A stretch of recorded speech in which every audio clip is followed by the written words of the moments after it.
부처님께서 제자들과 함께 정오를 지나 고요한 숲속의 그늘에 앉아 계실 때였습니다. 그날따라 바람은 유독 조용했고 새들조차 낮잠을 자는 듯 숲 전체가 정적에 잠겨 있었습니다. 그때 제자 중 한 사람이 무겁게 입을 열었습니다. 부처님, 제가 얼마 전 마을에서 예전에 저를 괴롭히던 사람을 우연히 마주쳤습니다. 그 사람은 여전히 저를 무시하고 예전처럼 비웃는 듯한 태도를 보였습니다. 화를 내고 싶었지만 스승님의 가르침을 떠올려 참아보려 애썼습니다. 하지만 마음 한켠이 너무 괴롭습니다. 그 사람에게 왜 그러느냐고 따지고 싶고 한마디라도 쏘아붙이고 싶은 마음이 자꾸 올라옵니다. 이럴 땐 어떻게 해야 합니까? 부처님께서는 제자의 얼굴을 조용히 바라보시며 따뜻하게 말씀하셨습니다. 그대는 지금 자신의 마음이 상처 입은 줄은 알지만 그 상처가 어디에서 오는지를 제대로 바라보지 못하고 있다. 그대의 마음이 괴로운 이유는 그 사람이 아니라 그 사람에게 여전히 마음을 주고 있기 때문이다. 제자는 의아한 표정을 지었습니다. 부처님께서는 손에 든 나뭇가지를 들어 흙 위에 조용히 원을 그리며 말씀하셨습니다. 원수와 다툰다는 것은 그 사람의 말과 행동에 마음을 반응하게 하고 그 반응에 마음을 묶이게 하는 것이다. 그 순간 그 사람은 내 인생에 여전히 영향을 끼치는 존재가 되고 나는 그 사람의 말 한마디에 기쁨과 슬픔을 빼앗기게 된다. 그것이야말로 진정한 속박이다. 여러분, 살아가다 보면 불편한 사람을 만나기도 하고 예고 없이 우리를 곤란하게 만드는 사람도 있습니다. 때론 가족 안에서도 친구 사이에서도 도무지 이해할 수 없는 말을 던지고 상처 주는 사람들이 있습니다. 그럴 때 우리의 본능은 맞서 싸워야 한다고 말합니다. 그 사람에게도 똑같이 돌려줘야 한다고 화를 돋우기도 합니다. 하지만 부처님께서는 그럴수록 마음을 거두라고 하셨습니다. 왜일까요? 부처님께서는 다투는 자는 자신의 에너지를 다툼에 바치는 자다라고 말씀하셨습니다. 즉, 원수에게 맞서고 있다는 그 사실만으로도 나는 내 마음을 그 사람에게 쓰고 있는 것입니다. 이보다 더 큰 낭비가 있을까요? 우리는 왜 그 사람에게까지 내 소중한 마음을 내어줘야 할까요? 마치 문을 꼭 닫아도 한쪽 창문이 열려 있으면 바람이 들어오듯 마음도 표현은 참고 있어도 속이 들끓고 있다면 그 마음의 문은 여전히 그 사람에게 열려 있는 것입니다. 부처님께서는 제자들에게 이런 이야기를 들려주셨습니다. 한 마을에 두 형제가 살았습니다. 형은 늘 성을 참지 못하고 누가 조금만 기분을 상하게 해도 언성을 높이고 화를 냈습니다. 반면 동생은 어떤 일이 있어도 말을 아끼고 침묵으로 반응했습니다. 사람들은 형을 무서워했고 동생을 존경했습니다. 그러자 형은 어느 날 부처님을 찾아가 물었습니다. 왜 모두 저를 피하고 동생을 칭찬합니까? 저는 제 감정을 솔직히 표현했을 뿐입니다. 부처님께서 대답하셨습니다. 그대는 마음의 불을 밖으로 내뿜는 자이고 그대의 동생은 불을 안에서 끄는 자이다. 불을 밖으로 뿜으면 타인은 상처받고 그대는 외로워지며 불을 안에서 끄면 타인은 평화를 느끼고 그대는 존경을 얻게 된다. 여러분, 그렇다면 우리는 어떻게 해야 다투지 않고 마음을 지킬 수 있을까요? 부처님께서는 이 세 가지를 실천하라고 하셨습니다. 첫째, 감정이 올라올 때 그 감정을 말로 내뱉지 말고 호흡으로 흘려보내라. 둘째, 그 사람의 말에 반응하지 말고 그 말의 빈틈을 보라. 진실한 말인지 아니면 그저 감정에 휘둘린 소리인지 판단하라. 셋째, 그 사람의 존재가 내 삶에 영향을 주지 않도록 의식에서 놓아주어라. 이 세 가지는 쉽지 않지만 훈련 가능한 태도입니다. 원수를 향해 분노를 쏟는 순간 나는 그 사람의 감정에 지는 것이고, 내가 침묵하고 돌아설 수 있다면 나는 그 감정을 이기는 것입니다. 오늘의 이야기 속 이 제자처럼 여러분도 혹시 마음속에 원수 하나쯤 품고 계신가요? 그 사람의 말과 행동에 여전히 마음이 쓰이고 그를 떠올릴 때마다 분이 치미는 일이 있으신가요? 그렇다면 오늘부터 마음속에 이 문장을 새겨보시길 바랍니다. 그 사람은 내 마음에 들릴 이유가 없다. 이 한 문장을 반복해서 스스로에게 말해주는 것, 그것이 바로 원수를 이기는 가장 조용하고도 강력한 방법입니다. 다음 이야기에서는 다툼 없이 원수를 넘기는 부처님의 두 번째 지혜, 무시가 아니라 초월로서 외면하는 힘에 대해 함께 나누어 보겠습니다. 부처님께서 어느 날 길을 걷다 작은 연못가에서 물을 뜨고 있는 한 여인을 보셨습니다. 그 여인의 이름은 수다였습니다. 그녀는 물을 뜨는 두레박을 손에 쥔 채 한참을 망설이고 있었습니다. 부처님께서 다가가 물으셨습니다. 수다야, 왜 물을 뜨지 않느냐? 수다는 조용히 고개를 들어 말했습니다. 부처님, 저 연못 안에 제게 모욕을 준 여인이 함께 있습니다. 제가 물을 뜨는 순간 그 여인의 그림자와 제 물그릇이 겹쳐질까 두렵습니다. 저는 그 사람을 같은 물에서도 피하고 싶습니다. 부처님께서는 잠시 그녀를 바라보다가 이렇게 말씀하셨습니다. 수다야, 그대는 그 여인을 피하려 했으나 지금 그 마음으로 인해 그 여인이 그대의 하루를 지배하고 있는 것이다. 그대는 그 사람과 다투지 않았다고 생각할지 모르나 마음은 이미 깊은 싸움을 하고 있다. 여러분, 혹시 이런 경험 있으신가요? 직접 다투지는 않았지만 마음속에서 수없이 그 사람을 상상하고 하고 싶은 말을 되뇌이며 이 말을 하지 그랬을까? 그때 그렇게만 했더라면 하는 생각이 하루를 물들이는 일. 사람은 때로 입 밖으로 낸 말보다 마음속에서 주고받은 말로 더 깊은 상처를 입고 더 오랫동안 고통받습니다. 부처님께서는 이럴 때 내면의 다툼을 멈추라고 하셨습니다. 마음속 다툼은 겉으로 드러나지 않지만 가장 에너지를 많이 소모하고 그 어떤 말보다 나를 지치게 만듭니다. 부처님께서는 제자들에게 이런 비유를 들려주셨습니다. 두 사람이 서로 등을 돌린 채 앉아 있다. 그중 한 사람이 계속해서 상대를 마음속으로 미워하고 있다면 둘 중 누가 더 무거운 짐을 지고 있는가? 말을 하지 않았다고 싸우지 않은 것이 아니다. 마음의 가시를 품은 자가 스스로 상처 입는 것이다. 여러분, 때로는 침묵이 다툼을 멈추는 방법이지만 그 침묵이 마음속 증오로 가득 차 있다면 그건 다툼의 다른 얼굴일 뿐입니다. 진정한 다투지 않음은 무시하는 것도 그저 참는 것도 아닙니다. 그것은 의식에서 지우는 것입니다. 이때 필요한 것은 바로 초월의 시선입니다. 이 초월이란 그 사람의 말이나 행동에 나의 가치와 기분을 연결짓지 않는 것입니다. 예를 들어 누군가가 여러분을 험담하거나 비웃었다고 해봅시다. 그때 그 말에 반응하지 않고 마치 지나가는 바람처럼 흘려보낼 수 있다면 그 사람은 더 이상 여러분을 흔들 수 없습니다. 왜냐하면 그 순간부터 여러분은 그 사람의 감정 밖에 있기 때문입니다.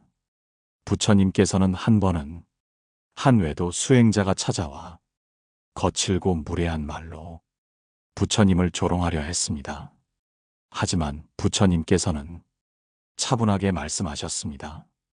그대가 누군가에게 선물을 주었는데 그 사람이 그것을 받지 않는다면 그 선물은 누구의 것이 되겠는가?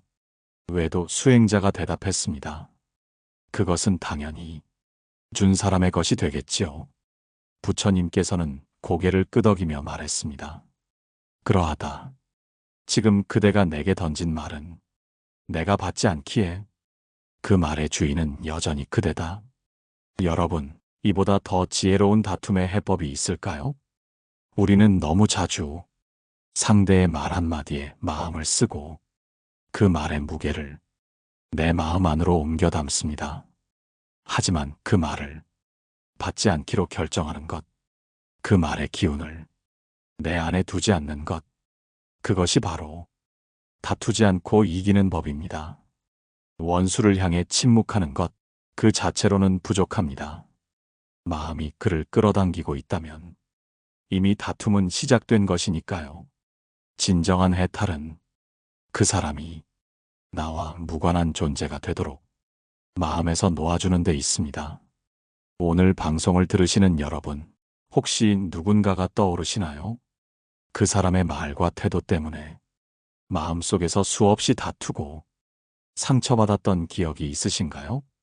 이제는 그 마음속의 전쟁을 멈춰보셔야 할 때입니다.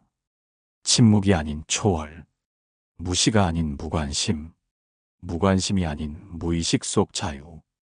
이것이 바로 다투지 않고 이기는 부처님의 두 번째 지혜입니다.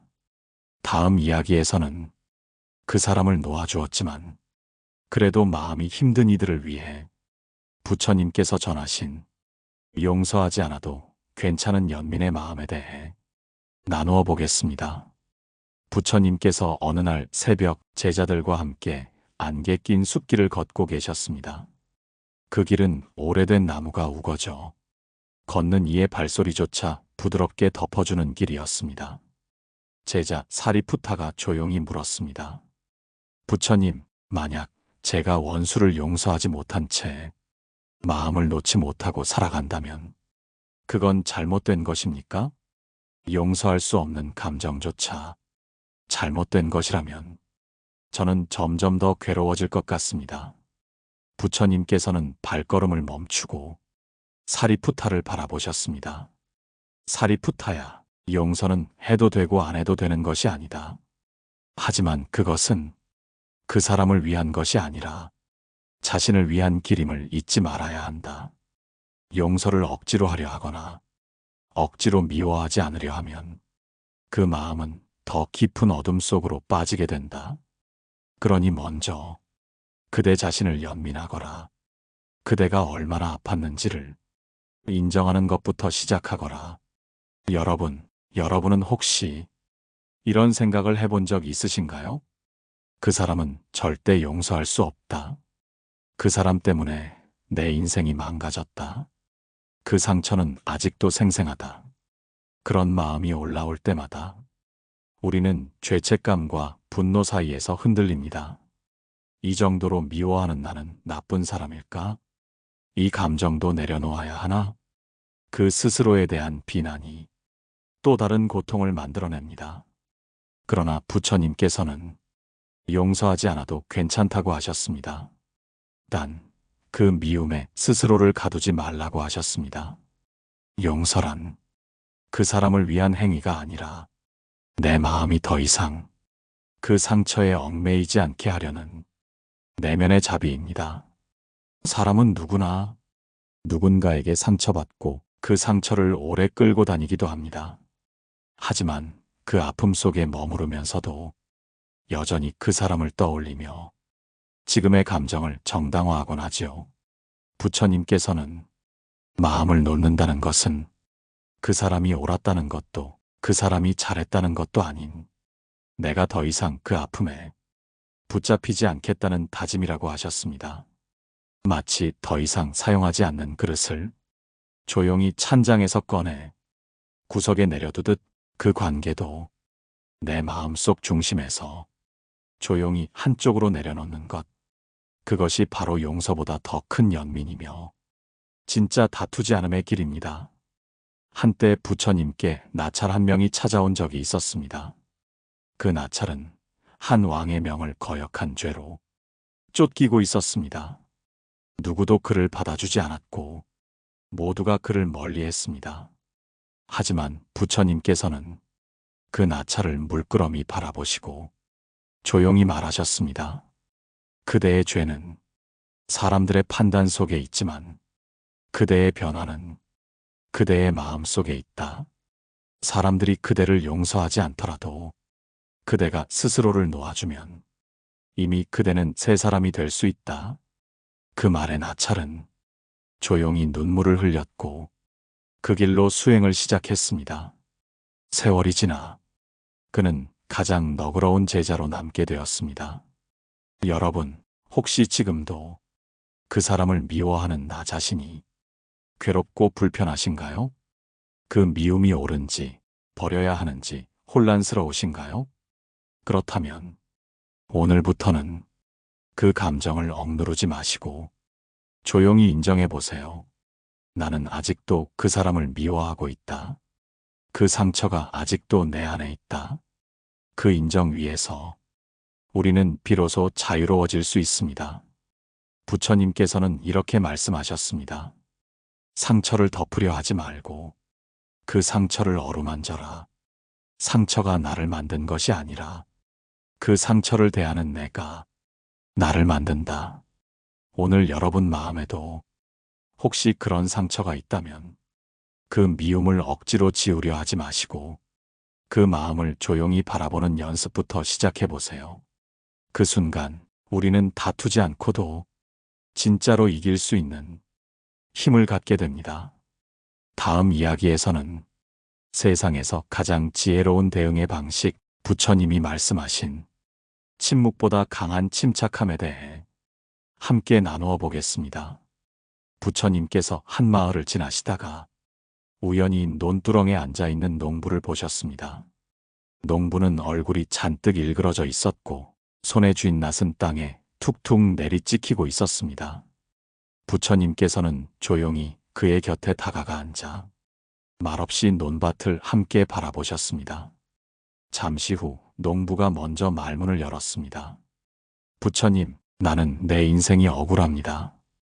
힘들게 일해도 주변 사람들은 인정하지 않고 이웃은 내 땅을 가로채려 들며 형제는 등을 돌리고 세상은 왜 이리 불공평합니까? 부처님께서는 고개를 끄덕이며 말씀하셨습니다. 그대가 지금 가장 괴로운 이유는 세상이 아니라 세상에 반응하는 그대의 마음 때문이다. 사람은 세상을 이기려고 하다가 결국 자기 마음을 잃는다. 농부는 어리둥절한 표정을 지었습니다. 부처님께서는 이어서 예전에 있었던 한 수행자의 이야기를 들려주셨습니다. 어느 마을에 늘 조롱을 받던 수행자가 있었습니다. 그는 성격이 조용했고 무엇을 해도 말이 없었습니다. 그런 그를 마을 사람들은 답답하다며 조롱하고 때로는 고의로 곤란하게 만들곤 했습니다. 하지만 그는 단 한 번도 누구에게 화를 내거나 말다툼을 하지 않았습니다. 어느 날 한 장사꾼이 참다 못해 물었습니다. 왜 아무 말도 하지 않습니까?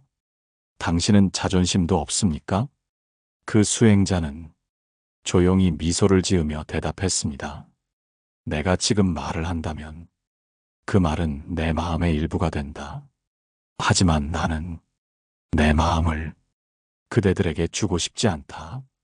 그저 나를 위해 아끼고 싶을 뿐이다. 여러분, 이 짧은 이야기 속에는 부처님께서 자주 말씀하신 반응하지 않음의 힘이 담겨 있습니다. 우리는 흔히 무시당하면 말로 되갚고 억울하면 목소리를 높이고 공격당하면 더 강하게 밀어붙여야 이긴다고 생각합니다. 하지만 그 순간 우리는 이미 그 사람의 수준으로 끌려간 것입니다. 부처님께서는 다툼에 이기는 이는 말로 이긴 자가 아니라 반응하지 않은 자라고 하셨습니다. 여러분, 반응하지 않는다는 건 모든 걸 참고 침묵하라는 말이 아닙니다. 그보다는 내 감정의 주도권을 상대에게 넘기지 않겠다는 다짐입니다. 상대가 화를 내도 내가 화를 낼 필요는 없습니다. 상대가 무시해도 내가 스스로를 무시할 필요는 없습니다. 진짜 강한 사람은 감정이 끓어오를 때 그걸 잠시 들여다볼 줄 아는 사람입니다. 그리고 그 감정이 지나갈 때까지 자신을 지키며 묵묵히 침착함을 선택하는 사람입니다. 부처님께서는 제자들에게 한 가지 연습을 권하셨습니다. 감정이 올라오면 반드시 3번 호흡하고 나서 행동하라. 그 3번의 호흡이 마음을 구하고 인연을 지키고 나를 살린다. 여러분도 한번 해보시겠어요? 억울한 말을 들었을 때 비난받는 순간 그 자리에서 3번의 깊은 숨을 들이쉬고 3번의 숨을 내쉬는 것. 이 단순한 연습이 당신을 다툼에서 건져 올리고 더 이상 마음을 빼앗기지 않도록 지켜줍니다. 누군가의 말 한마디, 행동 하나에 마음이 흔들린다면 그 마음은 이미 상대에게 가 있는 것입니다. 그러니 오늘부터 반응을 줄이고 마음을 지키는 침착함의 힘을 연습해 보시길 바랍니다. 그것이 원수를 이기는 가장 부드러운 방식이며 가장 지혜로운 다툼의 해법입니다. 다음 이야기에서는 그렇다면 나를 계속 괴롭히는 사람에 대해 어떻게 행동해야 하는지를 부처님의 자비와 실천 지혜를 통해 함께 나눠보겠습니다. 부처님께서 어느 날 저녁 제자들과 함께 작은 연못가에 앉아 계셨습니다. 바람이 스치듯 지나가며 물결을 일렁이게 했고 그 흔들리는 물 위로 달빛이 부서져 반짝였습니다. 그 자리에서 한 제자가 조용히 입을 열었습니다. 부처님, 제가 참아도 계속해서 저를 괴롭히는 사람이 있습니다. 어떤 말로도 통하지 않고 어떤 행동에도 반성하지 않습니다. 그럴 땐 어떻게 해야 합니까? 지켜보는 것만이 올바른 선택입니까? 부처님께서는 달을 가만히 바라보시며 이렇게 말씀하셨습니다. 달빛은 아무리 더러운 물 위에 내려앉아도 자신을 더럽히지 않는다. 그대도 그렇게 살아야 한다.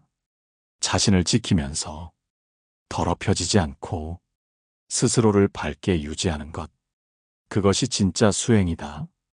여러분, 삶에는 이런 사람들이 있습니다. 아무리 좋게 말해도 듣지 않고 지속적으로 모욕하고 상대의 인내를 시험하는 이들. 그들이 굳이 원수는 아닐지라도 내 삶의 평화를 끊임없이 흔들어 놓는 존재들입니다. 부처님께서는 이런 이들을 향해 자비는 가까운 곳에서 끝나야 한다고 말씀하셨습니다.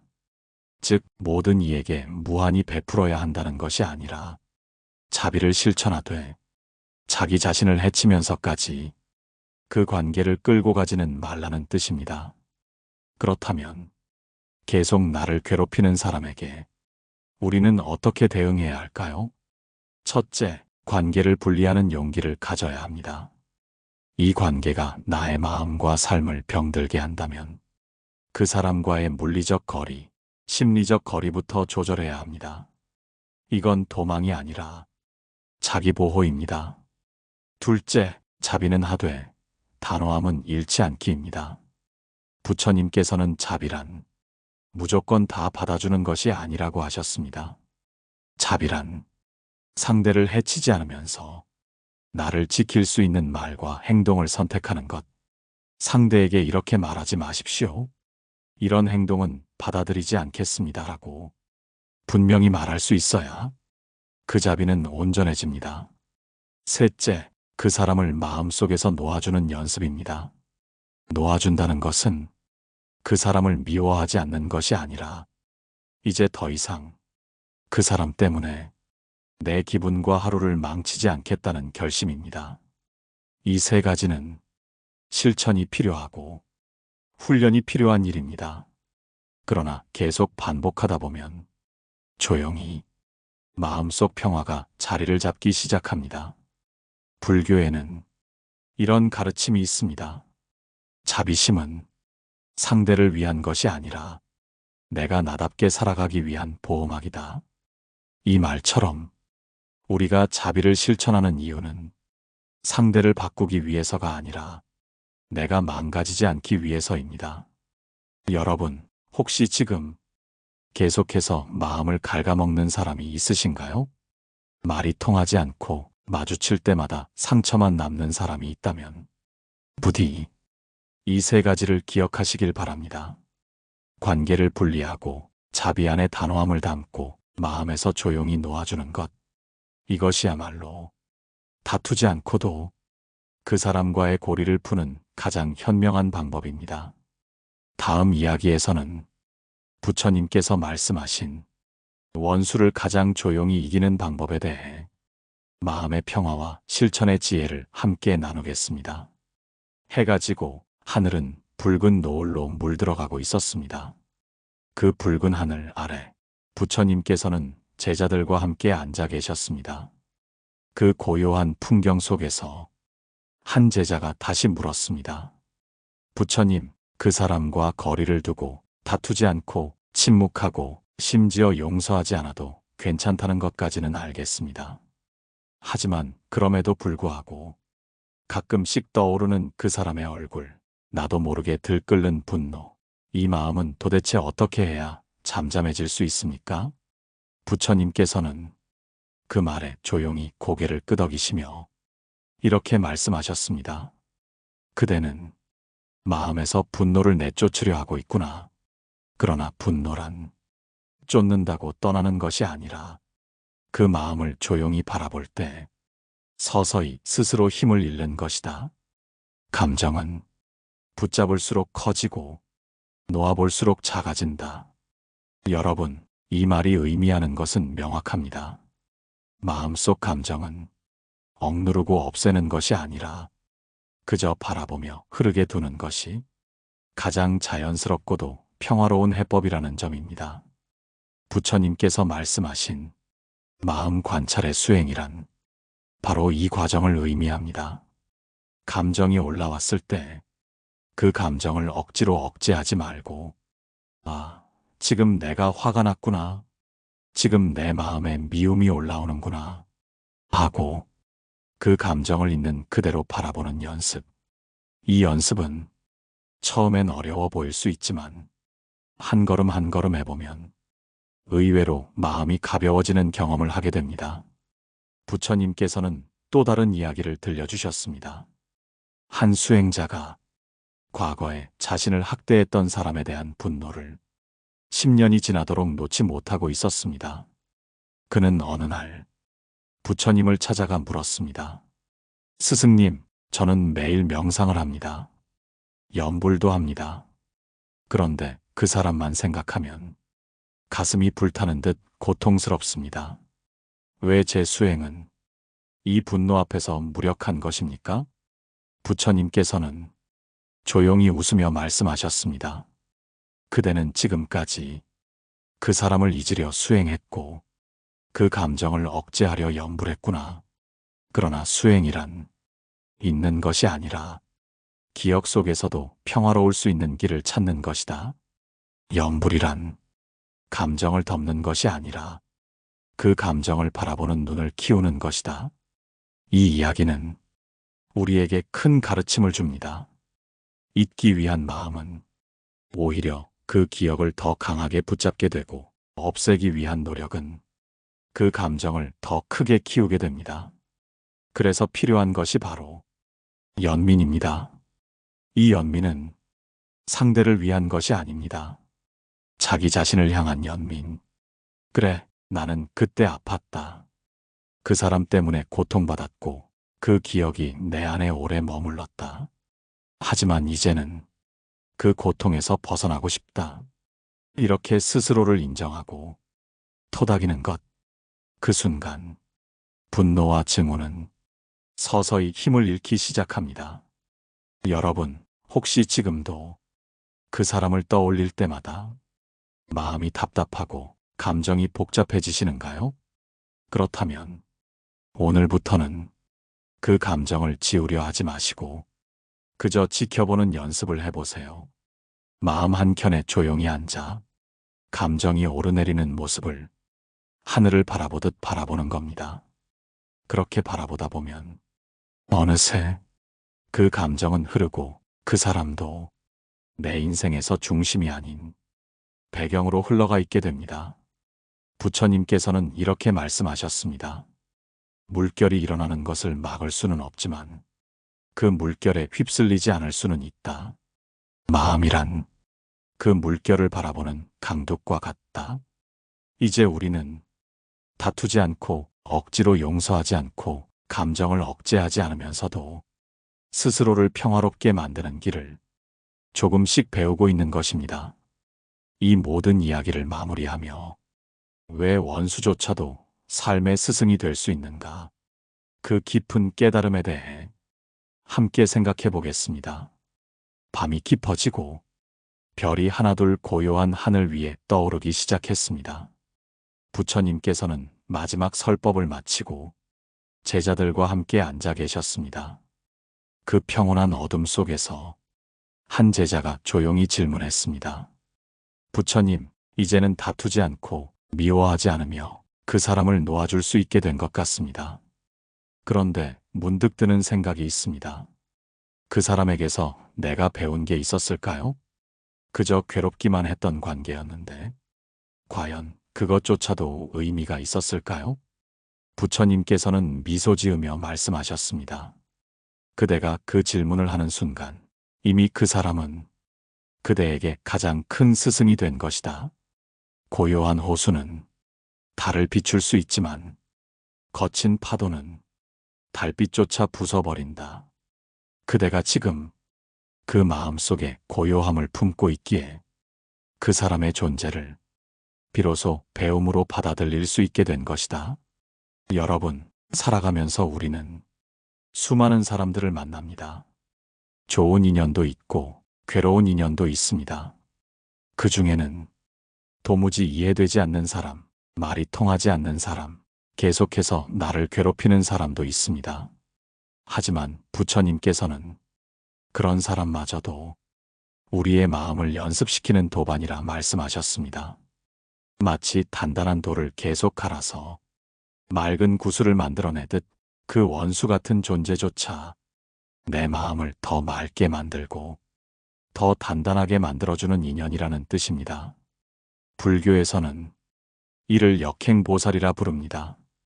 나를 괴롭히는 존재가 결국은 나를 성장시키고 깨달음의 길로 이끄는 보살이 될 수 있다는 깊은 가르침입니다.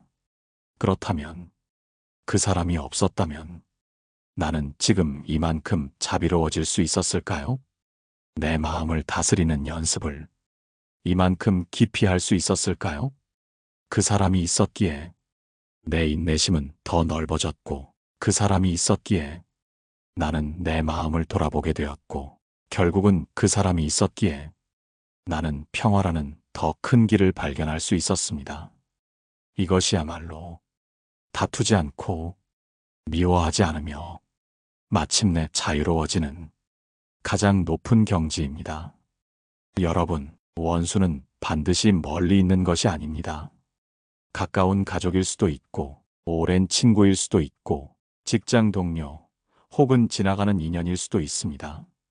그러나 그 사람에게 우리가 더 이상 마음을 빼앗기지 않고 더 이상 그 말과 행동에 흔들리지 않게 되었다면 그 사람은 이제 원수가 아닌 과거의 그림자일 뿐입니다. 이 방송을 들으시며 혹시 마음속에서 떠올랐던 얼굴이 있으셨나요? 그 얼굴을 미워하는 마음이 아직 남아 있으신가요? 혹은 그 기억을 떠올리기만 해도 가슴 한켠이 저릿해지셨나요? 그렇다면 그 모든 마음을 안고 스스로에게 이 말을 건네보세요. 고마워. 당신 덕분에 나는 더 단단해졌어. 이 말은 상대에게 들려주는 말이 아니라 나 자신에게 건네는 축복입니다. 미움으로 얼룩졌던 인연을 조용히 보내주며 그동안의 마음을 위로해주는 자비의 고백입니다. 부처님께서는 마지막으로 이렇게 말씀하셨습니다. 원수를 이기는 가장 높은 방법은 그를 놓아주고 그대는 자신의 평화 안에 머무는 것이다. 이제 우리는 그 평화의 길을 조용히 걷기 시작하는 것입니다. 오늘 방송이 여러분 마음속 무거운 짐을 조금이라도 내려놓는데 도움이 되었기를 바랍니다. 혹시 이 이야기 속에서 위로를 받으셨다면 댓글로 여러분의 감정을 나눠주세요. 그 나눔이 다른 이에게도 큰 울림이 됩니다. 좋아요와 구독은 또 다른 인연들에게 이 조용한 자비의 메시지를 전하는 따뜻한 등불이 됩니다. 오늘도 마음을 지키느라 애쓴 여러분 참 고맙습니다. 마음의 평온이었습니다.